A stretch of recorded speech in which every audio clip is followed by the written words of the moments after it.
nosotros a lo largo de las escrituras del Antiguo Pacto y el Viejo Pacto, y en particular en este capítulo 58 de Isaías, donde dice cuál es el ayuno que yo escogí. Y es tan vital lo que Isaías dice como aquello que también el profeta dice de lo que no quiero son sacrificios, sino obediencia.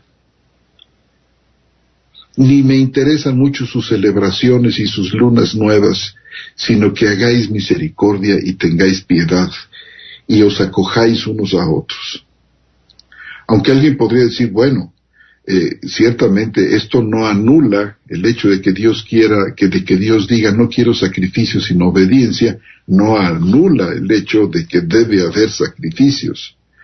Bueno, ciertamente sí, porque el sacrificio, la institución sacerdotal, como medio de expiación para el pueblo, fue algo que claramente Dios ordenó en las escrituras del Viejo Pacto. Pero del ayuno no se puede decir lo mismo. No es una institución ni algo que Dios mandó realizar como sí mandó realizar los sacrificios.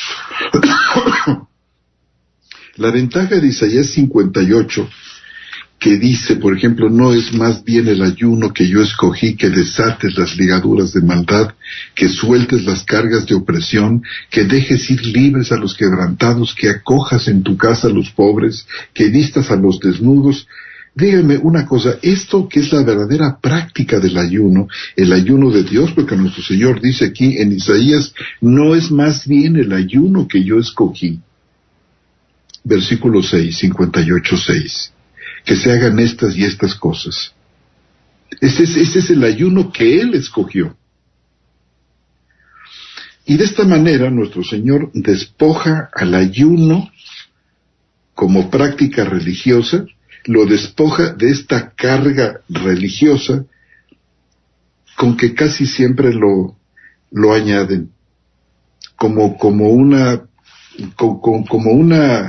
práctica para señalarse a uno mismo como persona especial que está bien con Dios, que está justificado con Dios. Y esto es algo errático, es algo erróneo. Y el resultado inmediatamente se deja ver, se vanaglorian del ayuno y lo convierten en una especie de signo exterior de supuesta consagración. Y en realidad, como ha ocurrido, lo hemos visto mucho, el ayuno, como otras prácticas exteriores, lamentablemente solamente infla el orgullo humano. Y lamentablemente podemos convertir el ayuno en un rudimento del mundo. La carta a los Colosenses menciona varias prácticas comunes que eran el pan de cada día dentro de las muchas religiones que había entonces, las religiones de misterio, y buena parte de este especie de judaísmo rabínico que se fue haciendo al margen de la enseñanza de la palabra de Dios, este judaísmo enclavado en las tradiciones humanas que tanto criticó nuestro Señor.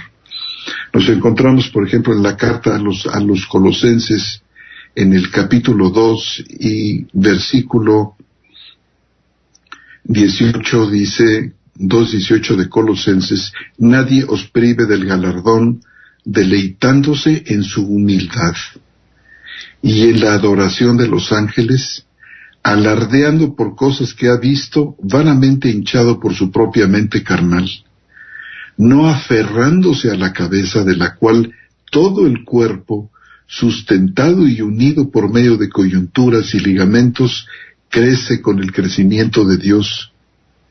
Si habéis muerto con el Mesías a los rudimentos del mundo, ¿por qué como si vivierais en el mundo os sometéis a preceptos religiosos como no uses, ni comas, o dejes de comer, el ayuno, ni toques, según mandamientos y doctrinas de hombres, cosas que están todas destinadas a perecer con el uso, Tales cosas tienen en verdad cierta reputación de sabiduría en una religión impuesta por uno mismo y en una falsa humildad y severo trato del cuerpo, pero no tienen valor alguno contra los apetitos de la carne. Y aquí habría que señalar que son muchos los que ayunan, mal dirigidos, pensando que el ayuno es para contravenir, para amortiguar, para hacer morir las obras de la carne. En ninguna parte del Nuevo Testamento nos encontramos que esta sea la utilidad del ayuno, sino es más bien, como dice aquí bien el apóstol, se vuelve una religión impuesta por uno mismo. Si Dios no lo manda, entonces es una religión impuesta por uno mismo, y dice, provoca más bien una falsa humildad. Como decía nuestro hermano Ageo, lo que provoca es el enorgullecerse y levantarse unos a otros como más santos o mejores que los demás. Una falsa humildad y severo trato del cuerpo, porque el ayuno es un severo trato del cuerpo, pero no tiene valor alguno contra los apetitos de la carne. Y saben, podemos nosotros convertir el ayuno en un rudimento del mundo, en algo censurable, en una obra meritoria.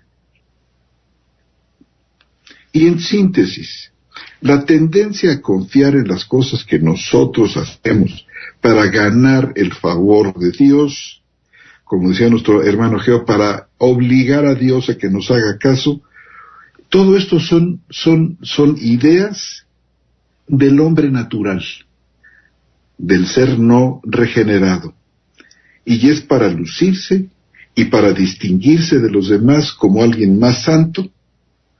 Y sabe, lamentablemente a veces pasa lo mismo con la oración, cuando nos enorgullecemos unos de otros diciéndonos, ¿cuántas horas oras tú al día?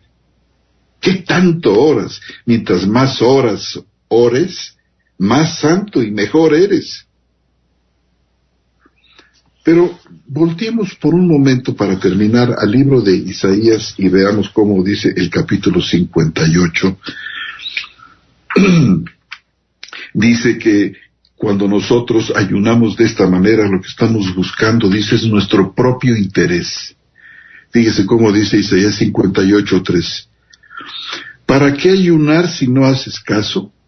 ¿Afligir nuestras almas si no te enteras? Pero he aquí, en el día de ayuno buscáis vuestro propio interés. Y fíjense ustedes, la utilidad del ayuno desde esta perspectiva judía es, como dice este versículo 3, ¿para qué ayunar si no haces caso? Ellos pensaban que por ayunar Dios les hacía caso. O como dice la parte que sigue, afligimos nuestra alma. ¿Para qué afligir nuestra alma si tú no te enteras? Es decir, la aflicción del cuerpo para que Dios se entere. Era exactamente la misma práctica idolátrica donde las personas se zanjaban el cuerpo y las personas hacían cosas, ofrecían hasta sus propios hijos para que el dios Moloch o cualquiera de ellos les hiciera caso, volteara a verlos. Esta es una idea que viene de la idolatría. Pero esta no es la doctrina bíblica, sino una suposición religiosa, y Dios aquí en Isaías 58 la desautoriza por completo. Dice, ¿es tal el ayuno que yo escogí que de día aflija el hombre su alma?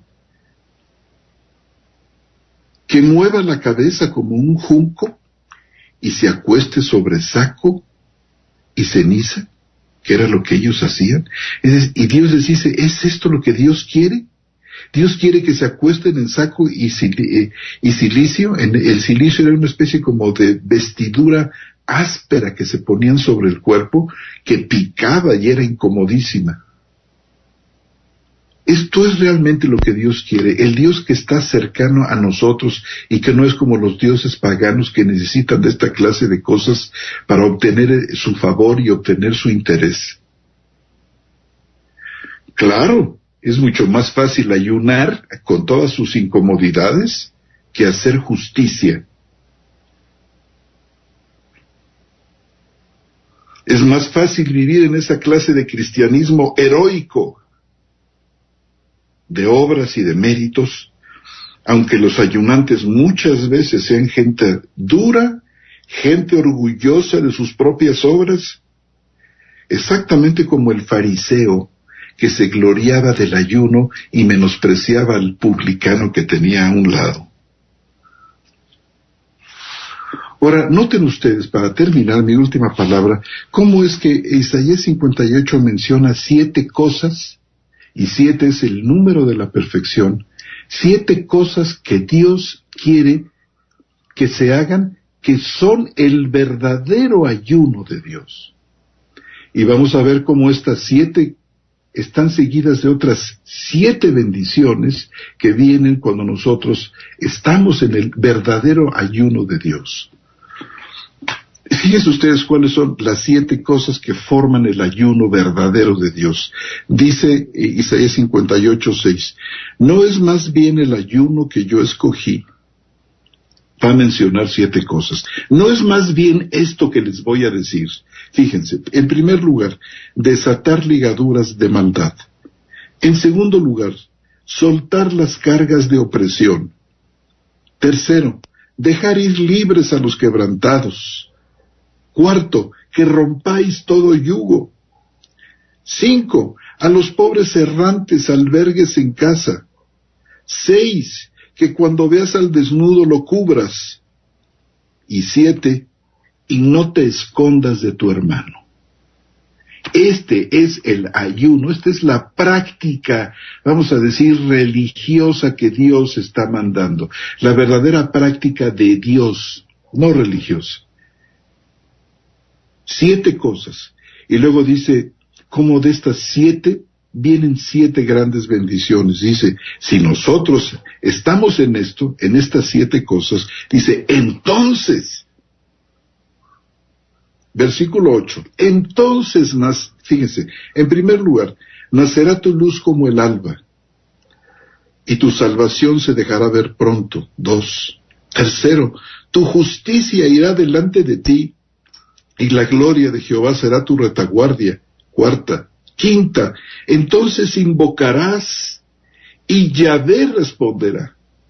Entonces te hará caso, entonces volteará a verte. Suplicarás y él dirá, heme aquí.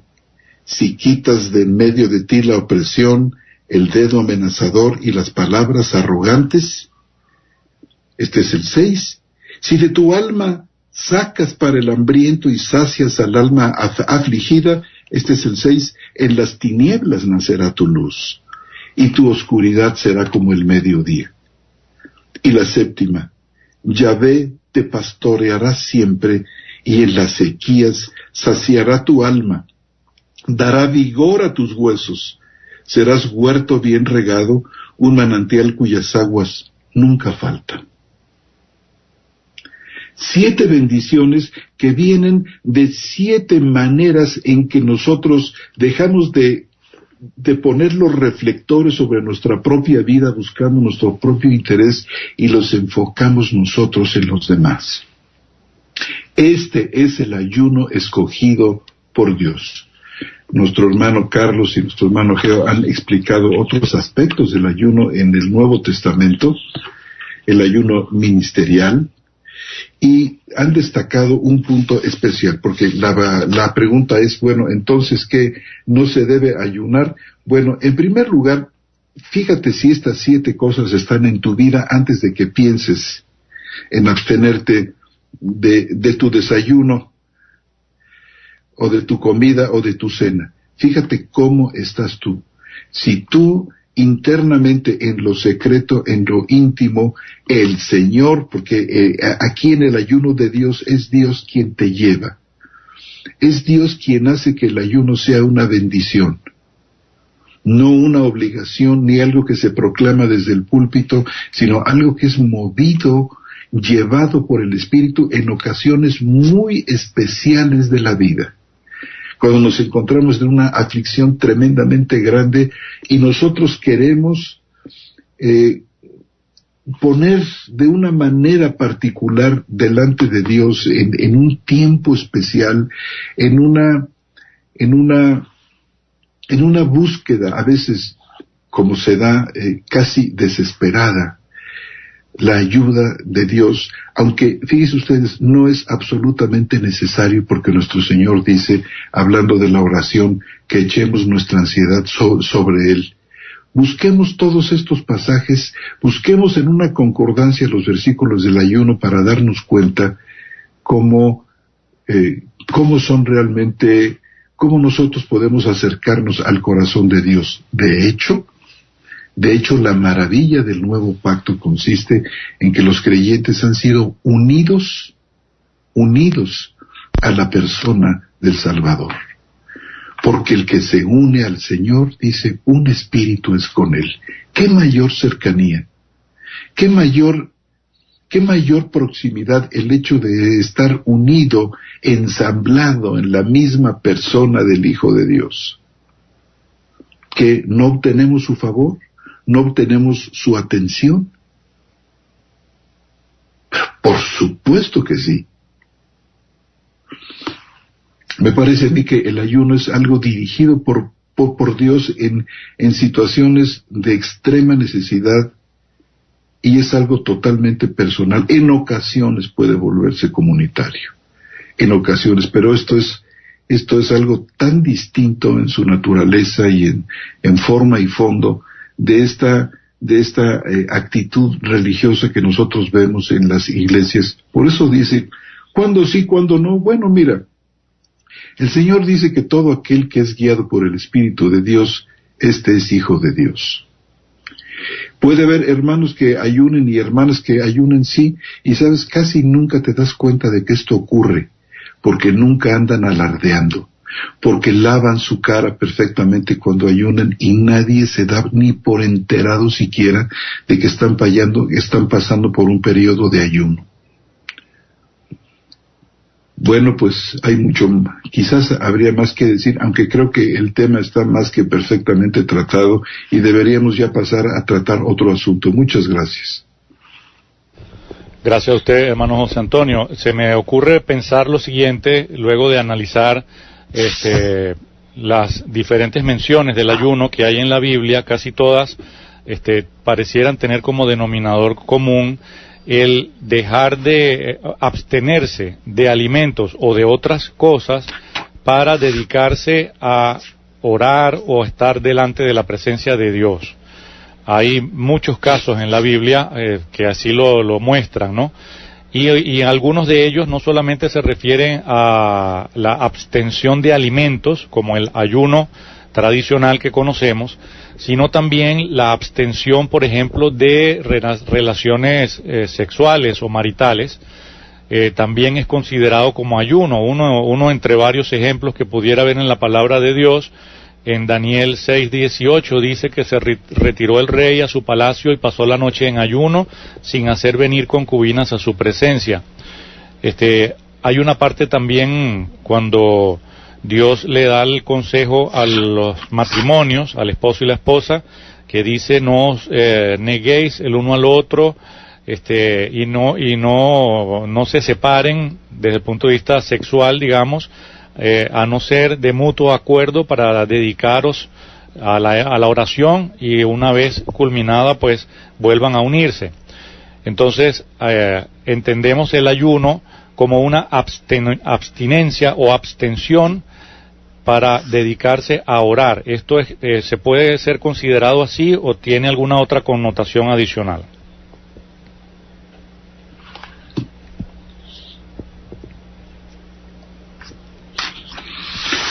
Bueno, es de notar que el pasaje de volver a juntaros en uno no habla del ayuno. No habla del ayuno de comida, ¿no? Pero tomando como el ejemplo, no, pero el ejemplo que puse que leí en Daniel, donde hace referencia a que pasó la noche en ayuno sin hacer venir concubinas a su presencia, es decir, el ayuno no fue de comida sino de relación sexual. Estoy aplicando ese mismo uso de la palabra ayuno al abstenerse de relación sexual en un matrimonio. Eso es una especie de ayuno, no ayuno de comida, sino ayuno de relación sexual. ¿Con qué propósito? No para ser visto como que ayunas, ni tampoco para mover a Dios a que responda, porque ya hemos leído Isaías 58, sino yo creo verlo entendido como para decir, tengo una necesidad tal de orar que no quiero interrumpir mi oración comiendo o teniendo relación sexual, o no sé si se puede aplicar alguna otra práctica. Bueno, Jorge, mira, ciertamente el Señor puede moverte en algún momento a un tipo de práctica así. El asunto está que no se vuelva normativo y que no se diga, bueno, es que si yo tengo relaciones con mi esposa o con mi esposo, entonces el ayuno no es, entre comillas, suficientemente bueno o puro, ¿verdad? Como si la relación sexual fuera algo que dañara o ensuciara al ayuno o a la relación con Dios, porque se llega a este extremo. Sí puede entenderse como abstinencia, pero no como algo que se vuelva normativo o que se contamine con la idea de que el sexo o la relación matrimonial es malo o es dañino o es sucio a tal grado que empaña la pureza, entre comillas, del ayuno. Porque inmediatamente, mira, Jorge, somos tan dados todos nosotros a convertir a confiar en las cosas que hacemos externas y a vestir algunas prácticas religiosas de una santidad especial que perdemos por completo vamos a decir, la intención buena, original que pudo haber habido. Cuidado con esto. Sí, no lo veía ni lo referí como el ayuno como un sacrificio hecho por la persona con el propósito de mover la voluntad de Dios, ni de parecer como que estás presentando a Dios una justicia propia, sino el ayuno como abstenerse de hacer otras cosas para dedicarse única y exclusivamente a orar, a estar en comunión con Dios por alguna causa que así lo amerite, no lo sé. Esto es lo que yo me parece interpretar.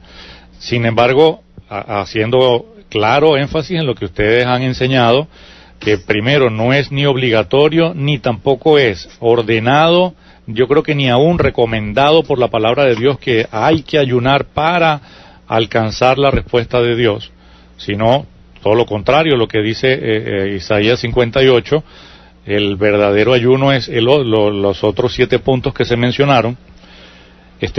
Pero entonces siguen surgiendo las preguntas de los oyentes, hay varios que han escrito, no entiendo entonces cuál es el propósito del ayuno, para qué sirve entonces el ayuno, si dice, el hermano Carlos dijo que era para el pueblo de Israel, sí, que eso era para el pueblo de Israel. Otro hermano dice, el ayuno no sirve para nada, dice, pero el Maestro Jesús ayunó 40 días y era justo, entonces ¿para qué ayunó? Y el rey de Nínive entendió mal el mensaje de Dios por boca de Jonás. Otro hermano dice, todavía no entiendo para qué sirve el ayuno. Estamos pensando en el ayuno, en el creyente, en el cristiano, pues en este tiempo de gracia, y las escasas o nulas menciones del ayuno como orden, no solamente para la Iglesia de Cristo, sino para el resto de la humanidad, pareciera más bien ser un esfuerzo humano, una decisión humana voluntaria. Entonces, ¿cómo responderle? ¿Para qué sirve hoy en día el ayuno? Hay muchos que enseñan, por ejemplo aquí dice, buenos días hermanos, si yo en lo personal quiero ayunar por algún propósito, ¿Dios lo recibiría? Aquí los evangelistas tienen que ayunar para tener unción y Dios los use. Bueno, eso dicen, y el que no busca a Dios en oración y ayuno, entonces no tiene esa unción. ¿Cómo responderle a estos oyentes? Pero fíjense ustedes cómo es posible el equipo evangelístico del apóstol Pablo, que es el ejemplo que nosotros tenemos que seguir, no dice exactamente, por ejemplo, cuando él intentaba ir al Asia, cuando él intentaba ir a Bitinia, que el Espíritu Santo se lo prohibió, que el Espíritu Santo se lo impidió.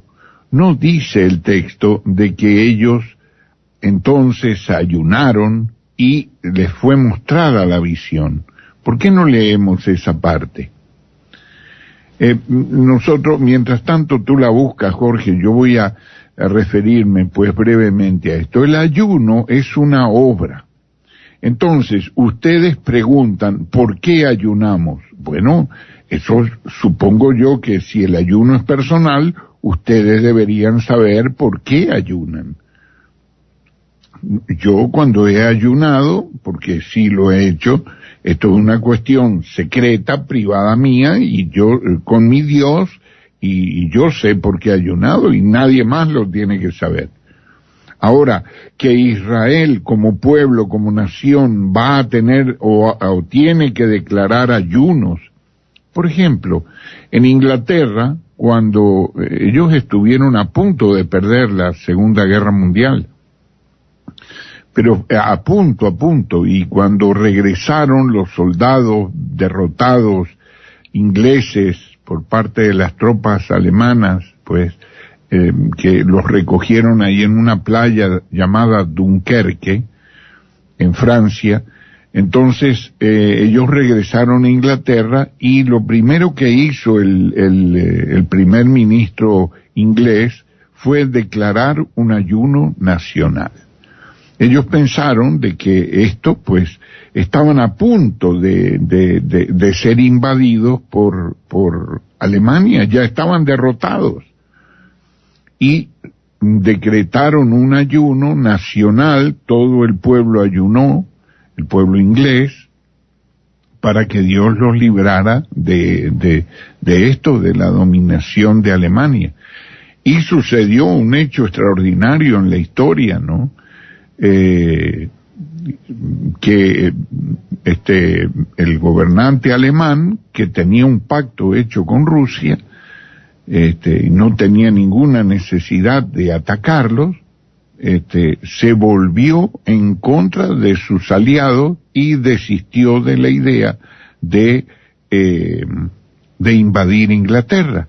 Esto se dan muchas razones y tal, de que era así, que era así, que les convenía, pero es algo absurdo porque se puso en contra de un oponente que al final le ganó la guerra, porque la guerra la ganaron el ejército ruso. De las 120 divisiones que tenía el ejército alemán, 100 estaban en el frente del este y 20 estaban distribuidas por todo el resto de los frentes. Entonces, esto obviamente hizo que ¿y por qué lo hizo? No tenía ninguna necesidad. De hecho, el gobierno ruso, cuando se enteró de que estaba siendo atacado por los alemanes, que estaban siendo atacados por Alemania, pues no lo creyeron. Dijeron, no, eso no puede ser. Es imposible.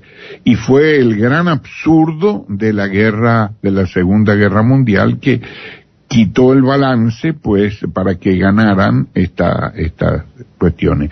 Y previamente se había hecho ese ayuno.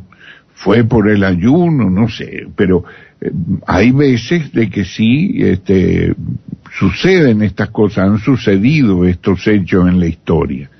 Y particularmente el pueblo de Israel, pues, dice, léanlo ustedes en Joel, que es un libro para el tiempo del fin, y verán que allí está proclamad ayuno, celebrad asamblea, proclamad ayuno. Esto sí, pero son cuestiones excepcionales. Ahora, usted me dirá, ¿cuál es la cuestión excepcional nuestra de la Iglesia? ¿Cuál es?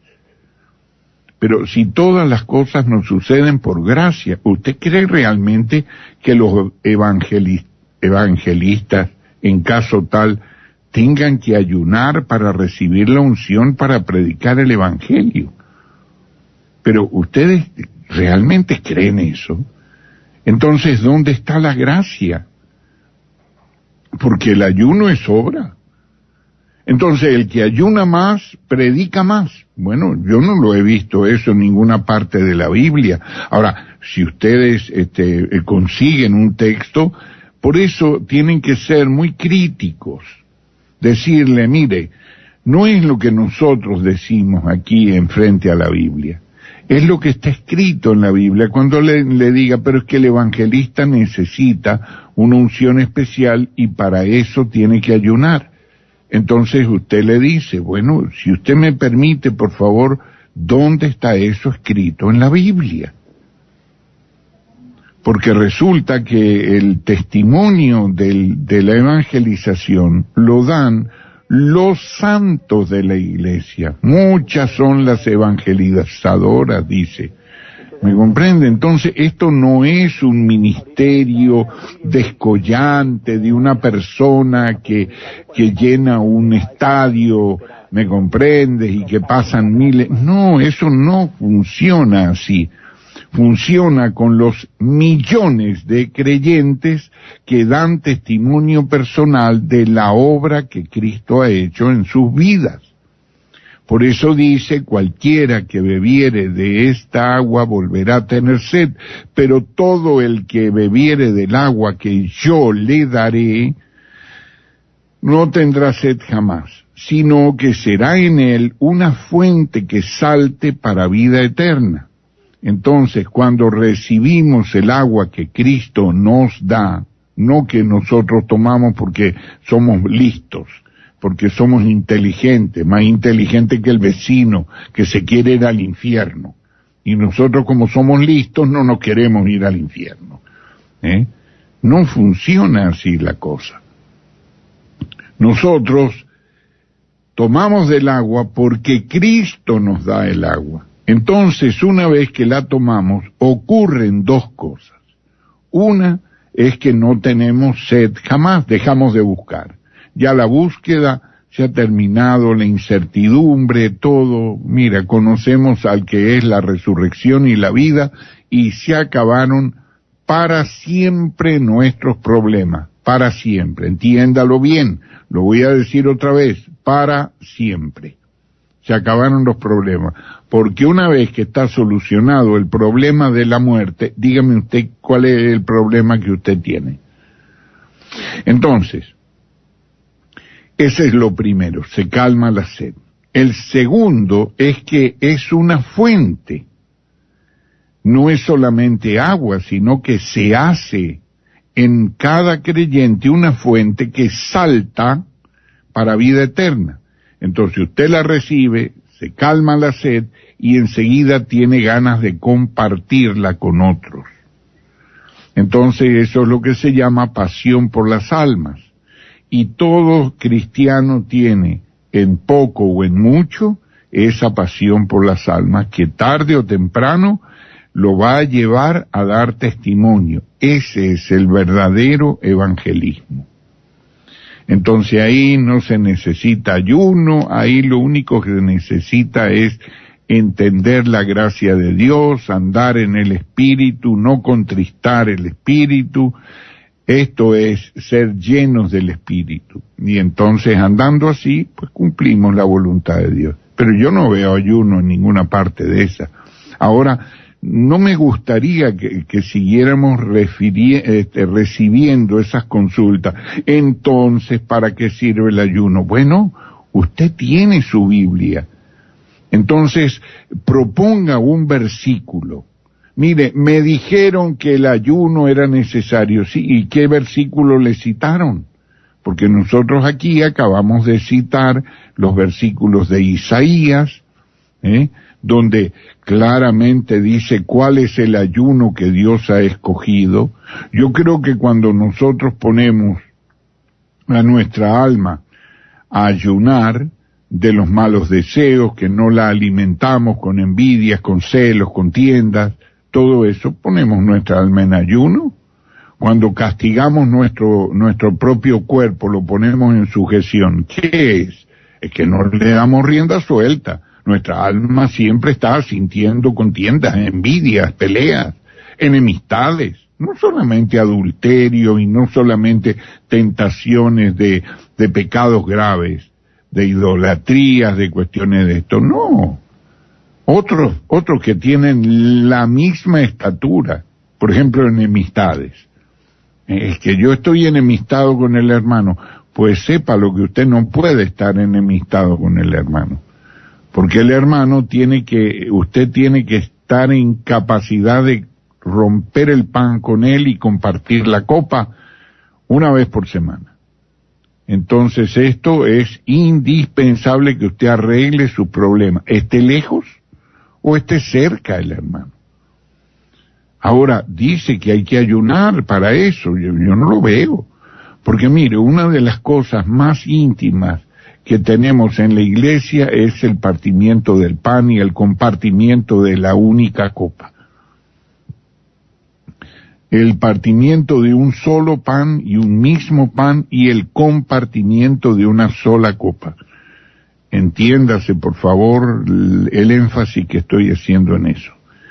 Bueno, estas cuestiones tenemos que solucionarlas para ver cómo lo hacemos, porque ahí está el mandamiento del Señor. Acordaos de mí. ¿Y por qué? Porque eso nos mete en vereda a nosotros. Ahora, ¿dónde está el ayuno? Ahí. Y en fin, en las partes más importantes de nuestra vida, tanto para adorar a Dios, en la adoración, ¿dónde está el ayuno? ¿Dónde está el ayuno? Que nosotros tenemos que vivir una vida cada instante de nuestra vida en adoración a Dios. ¿Dónde está el ayuno ahí? Entonces hay que ver estas cuestiones a diferencia de un pueblo que no tiene el Espíritu Santo morador. Es que esto es una cuestión elemental, el Espíritu Santo morador, es importantísimo, hermano. Adelante. Gracias, Carlos. Tenemos una llamada en línea. Nos dice, por favor, nombre, apellido y lugar desde donde nos llamas.